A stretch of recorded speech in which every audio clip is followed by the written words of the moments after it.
know if secrets is just enough, buddy. We'll use your support as a weapon to find Caleb's hiding place and attack. Could we hear about your point in a bit more detail? No. The rumors say that Caleb changes his hiding places frequently. We'll plan our attack to occur when he uses the hiding place that's furthest from Club Primavera. I see, so a plan of diversionary tactics, yes? Makes sense. You'll attack the club first.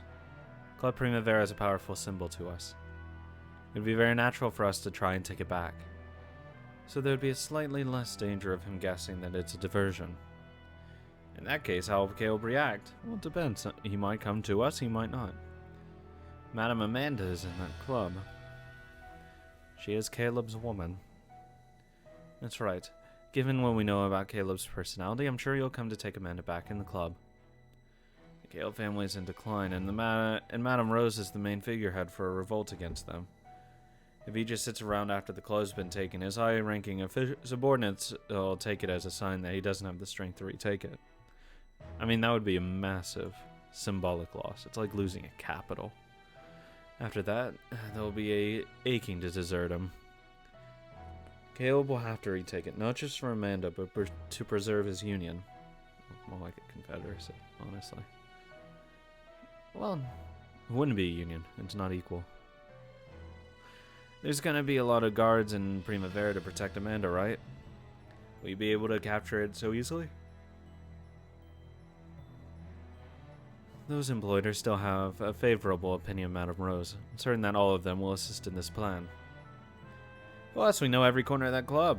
We should be able to recapture it in a single surprise attack.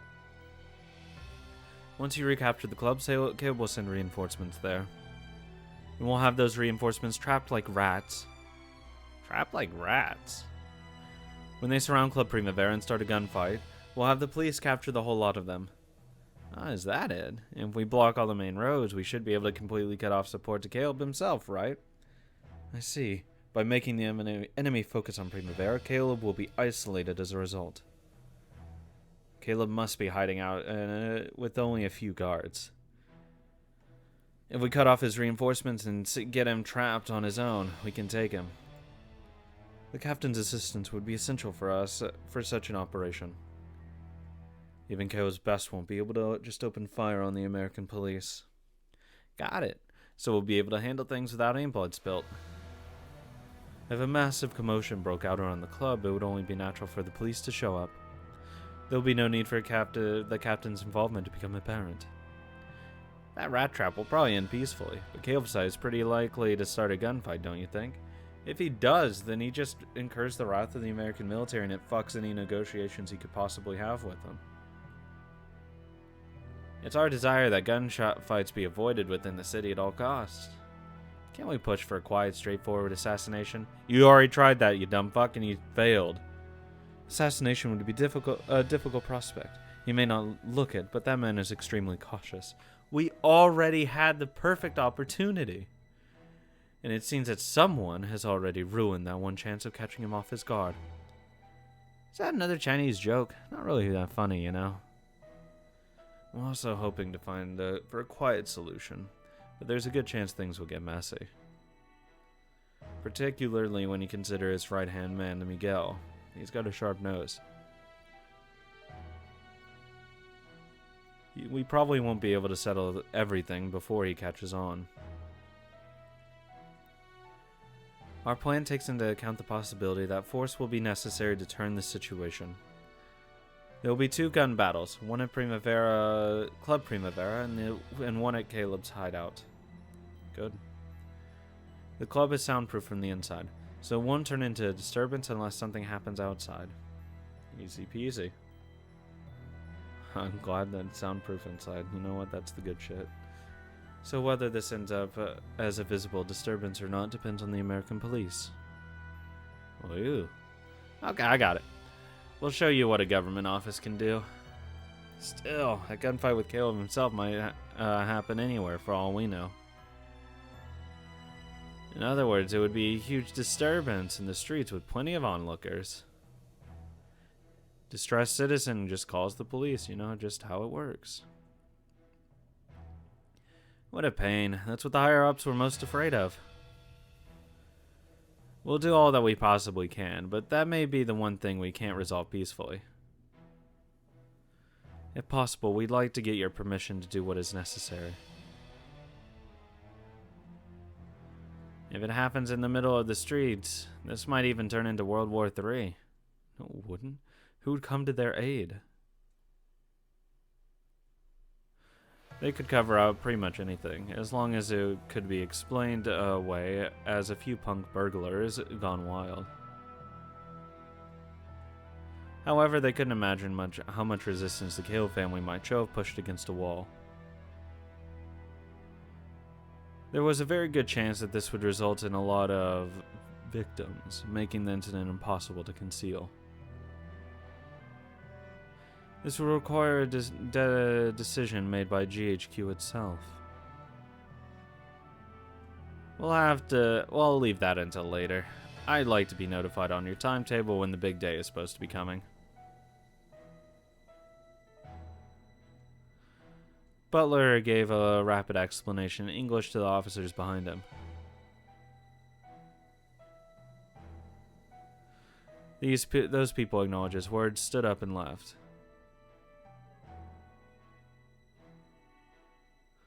It looked like they would immediately start preparing a story to account for the unavoidable gunfight.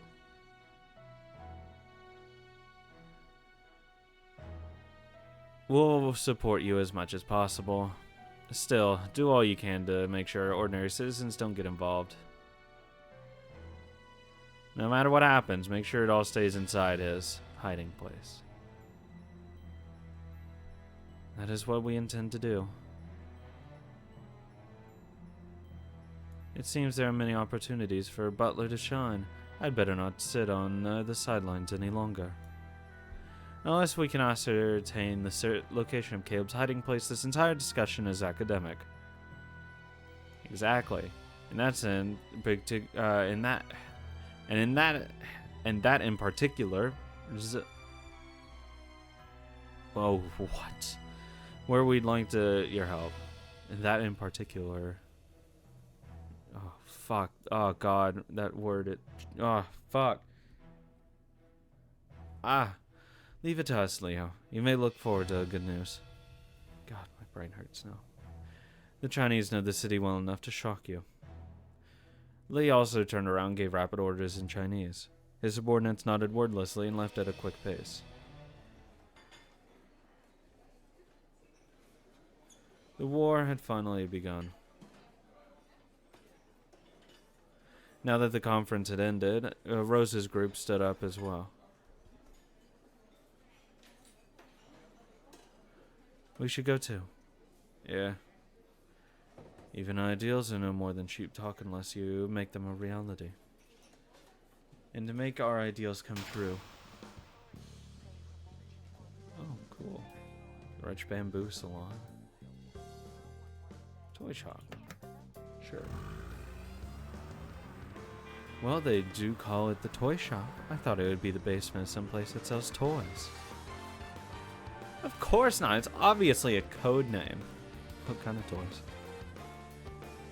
After all, guns and bombs are the kind of toys men just can't get enough of. There's other toys as well. Come to think of it, didn't the rumors say the bomb Alfred bought to blow up Primavera came from here? What the hell? Seriously not cool. So they'll sell to anyone who has money. Guess that makes them model businessmen.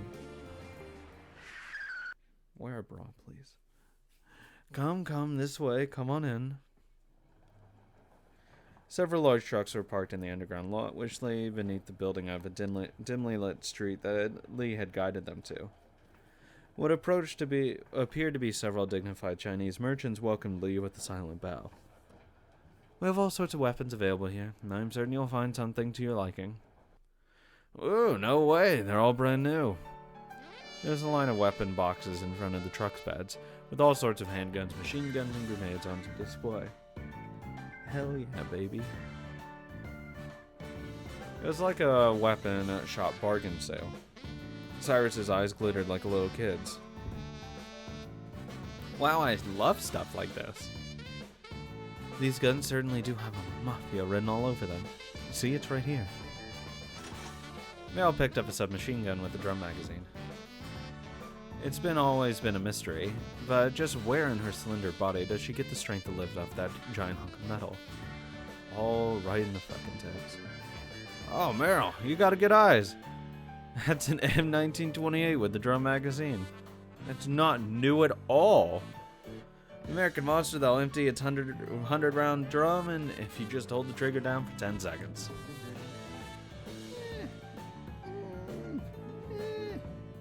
10 rounds a second, that's alright, I guess. No, this is a Type 28 automatic rifle. Newest model used in the front lines by the Chinese army. Whoa! And this isn't an M3 grease gun? No. That is a Type 44, 11mm submachine gun. The newest model used by the elite Chinese army troops. Okay, I'm sensing a trend here. Do I have to use fucking Chinese guns? I'm sorry. I'd rather like American guns. I think they're better built. I'll take some Brownings and shit. Now that's a laugh. If America and China ever go into a war, they'll be shooting each other with the same guns. I doubt my thin arms will be able to manage a fierce machine gun like that. Oh my god, it's too big. Is it outdated to use rifles like these, which you hold steady against your shoulder? Not at all. Compared to the young science of machine gun making, bolt-action guns are a well-polished art. It's got range, precision, and power too. If you use it right, it's no worse choice than a machine gun, even today. Why? There's definitely areas where it's a bad idea to use a long rifle. Jesus Christ.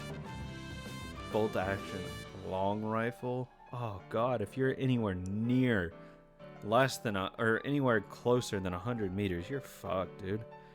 To mafias which specialized in mid-city gunfights with separations of less than 100 meters, their weapon of choice was the hand-to-hand weapon, machine gun, which was short-ranged and imprecise, but capable of firing off a rain of bullets at once. Well, it's cover fire, for other people to get around and then, like, aim and shoot normally. However, in this age, the machine gun was still a very underdeveloped weapon. Well, now it's like everything is super fucking accurate now. It's crazy. Barreling so much better, or rifling.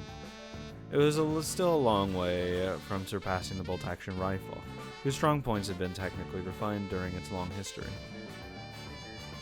In other words, it's just perfect for someone who likes to hide in a corner and snipe at people, like you. When you're going all trigger happy, that would be the perfect chance to aim for your head and pass it off as a straight bullet. Hey, I know a cool little trick. If you really want to use a rifle right, you've got to start by looking down the barrel and taking a test shot. Thanks for the tip. Why don't you come over and give me a hand with that? The two of them started growling and having a staring contest. Meryl with the machine gun, Stella with a rifle. Not a bad filing for not a bad of their respective roles. After retaking Club Primavera, would be a siege battle. Shots fired outside would damage the captain's reputation. They would have to intercept the enemy reinforcements inside the building. When that happened, Meryl's barrage would probably make for a useful defense. And if Stella sets up camp in the shadows of the stage, the whole floor would be within her rifle's range. Are you kidding? Just get behind. Like, if the bar is facing the door, you just get, like, you crouch, like, on top of the bar. Not on top of the bar, but you rest the gun, like a bipod tripod thing. Rest it up on there. Just take aim at the front and just nail people, anyone coming through. When we break in, I'll use a shotgun, and after we've taken the club, we'll hand out guns to all the women who can fight, set up a barricade and block the back entrance, and... The gears in Cyrus's mind spanned as he imagined the gunfight that would break out within Primavera. He looked over the pile of guns and ammunition with a practiced eye, rapidly making further orders and exchanges. One thing's for sure, we'll be giving the club a full renovation that day. I can introduce you to some splendid merchants in the area of interior decorating. Please feel free to speak with me with them at your leisure. Now there's a Chinese businessman for you. Nice and enterprising. Well, okay, after all, the American army is picking up the tab for all this. Stella and Meryl still seem to be in a scuffle over the rifle. Damn, Cyrus is getting both. That's some good shit. By the way, Lee, pretty sure that over there is one of our Japanese Type 38 infantry rifles. Could it be that it's Chinese make too? That's a good eye you have, Cyrus. There's a Type 38 sniper rifle, a powerful weapon used by the Chinese army in the Second Sino-Japanese War. Dang, I can see why Japan lost to China. Okay, yeah. Now I'm picking it up a little better now. Never mind. Don't make fun of me. Shut up. Weapon and ammunition weren't all Chinatown had to offer. They also had trucks such to carry it all, and apartments throughout the city to use as hideouts. Along with all this, they could also offer other hard-to-get items with the passing of a single note.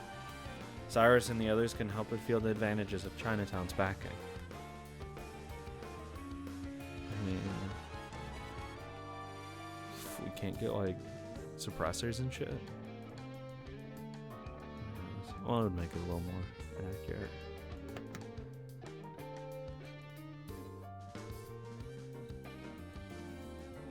Did you get the cash? Yes, the other day we received it without issue. That's receipt-free money you have there. Use it however you like.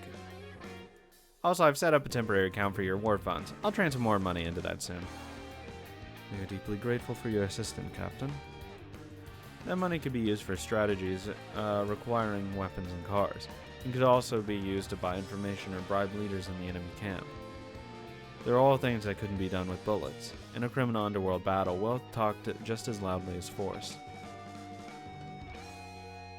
Just because Caleb broke into his office, Richard had hidden the contents of their safe just before. However, for safety reasons, those money had been left in place where it would be hard to remove in the current uncertain climate. For that reason, this offer of cash from the occupying forces was extremely useful. If you need any more cash, I can get it if you talk with me. If you need that sort of money that does come with the receipt, I can get that for you separately. Just let me know and I'll handle it. Thank you, Captain. We won't forget what you've done for us.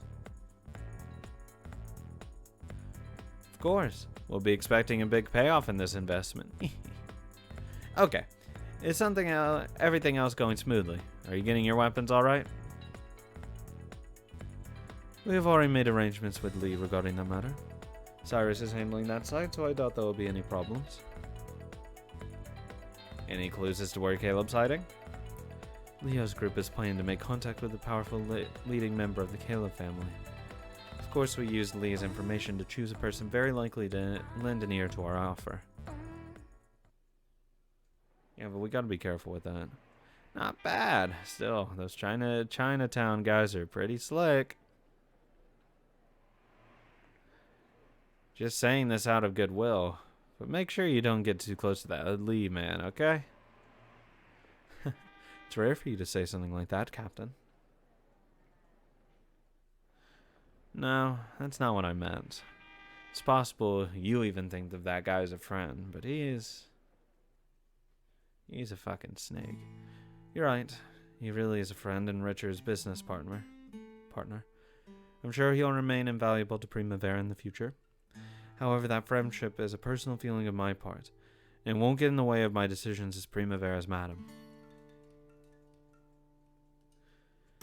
If the Caleb family is destroyed, there's a chance that the two of us will fight over City 23. If Rose were ever traded places with Caleb, they wouldn't be able to play at being friends any longer. She'd have to deal evenly with Lee and Butler as important members of the primary forces in City 23. We may be getting ahead of ourselves, but it's very reassuring to hear you planning so much in advance. Both we and the Golden Dragon Society are the same, in that we exist for the sake of protecting our countrymen. In that sense, I would like for us to continue respecting each other as comrades. Looks like you've learned a lot in a short time. I like the innocent Rose. I think I'll be able to find a whole new kind of charm from this Rose, who's awakened to the criminal underworld. Feel free to fall in love all over again. Now that I'm more of an adult, you won't be able to escape my charm. Even though hardly any time had passed since the incident that had sucked out all her vigor. As Richard watched from her side, he couldn't help but be secretly shocked at her sudden growth, as though she had emerged out of a cocoon. That innocent frailness she'd once had, like a little girl who didn't know anything, was gone. In its place, he felt a sense of dignity worthy of a true leader.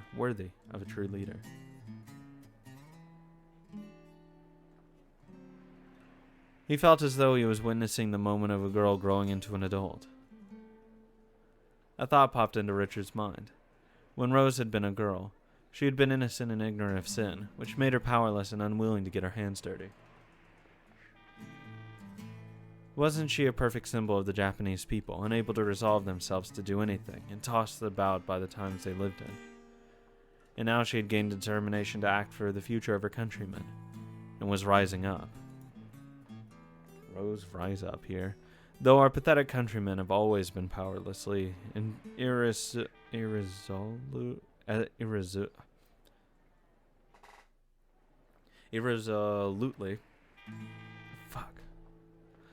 unresistant to the torrent of time, she's given us a faint glimpse at a bold future.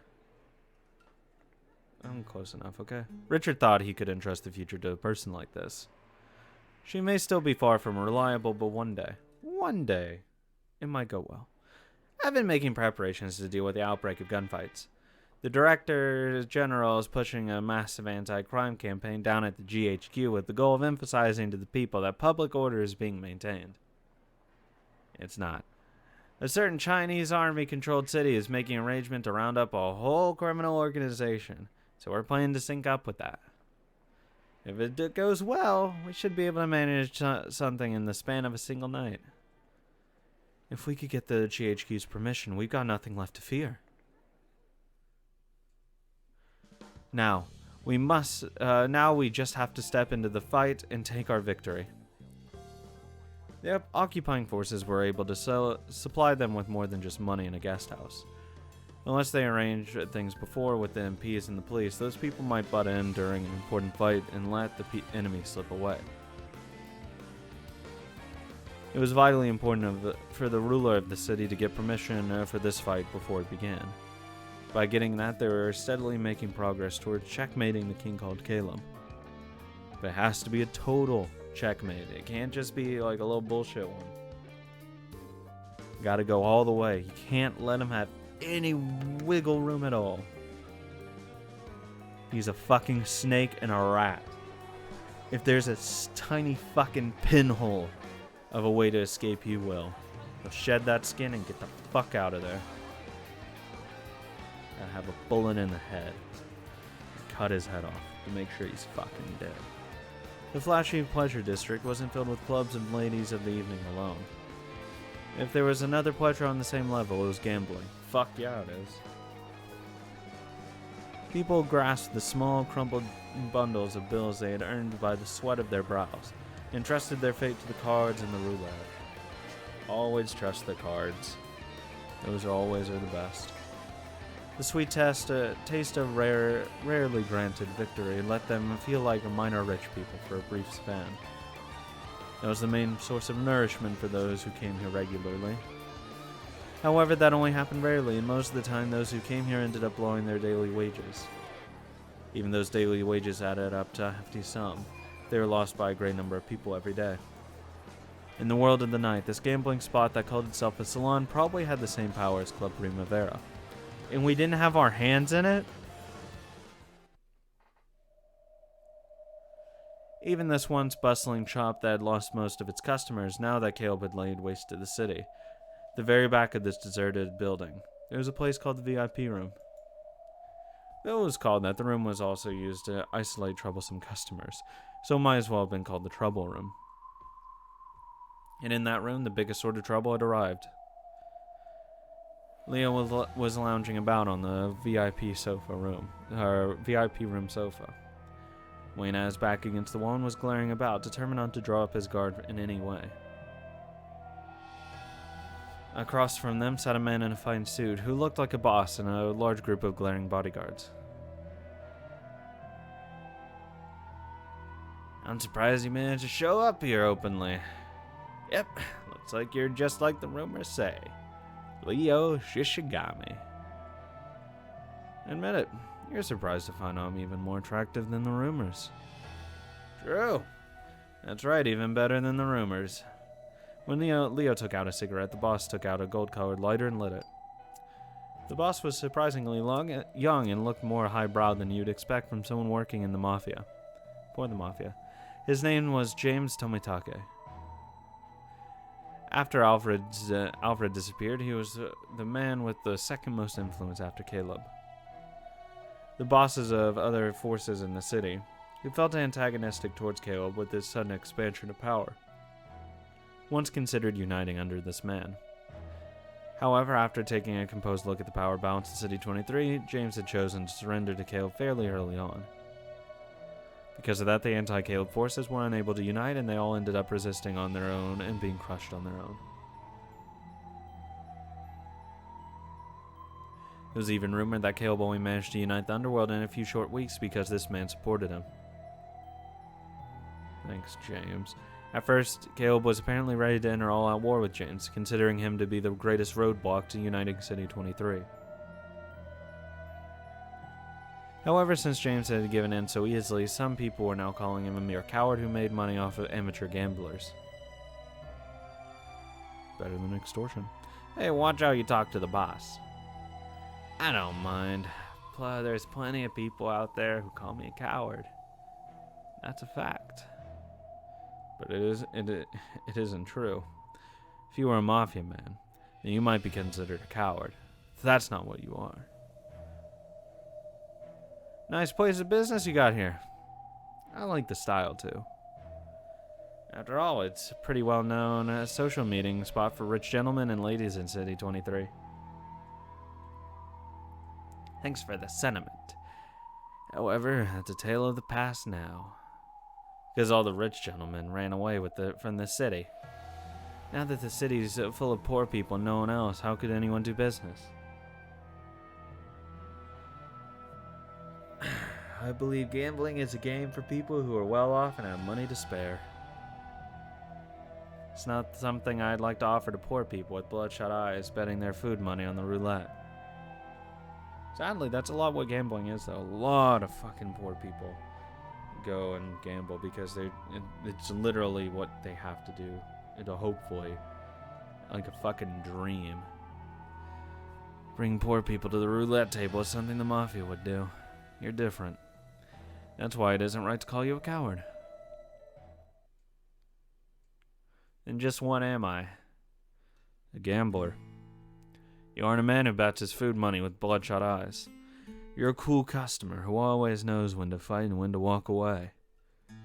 When the time to fight comes, you bet heavy. But even more importantly, no matter how passionate a fight gets, you gracefully stand up from your seat when the time comes to retreat. Your eye doesn't show its strength when you win. It shows when you calmly calculate that you're about to lose a challenge. James smiled faintly and took out a cigarette. This time Leo took out a lighter and lit it. Business deal has been made. We already won. We got this, boy. The scent of James's expensive cigarette billowed out throughout the silent room.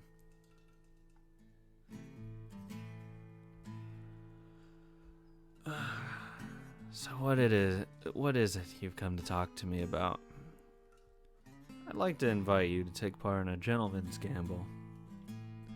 Not a gamble for any stupid mafia man who gets easily passionate and ends up losing his shirt. I'm talking about a bet for a cool gentleman. And the payoff?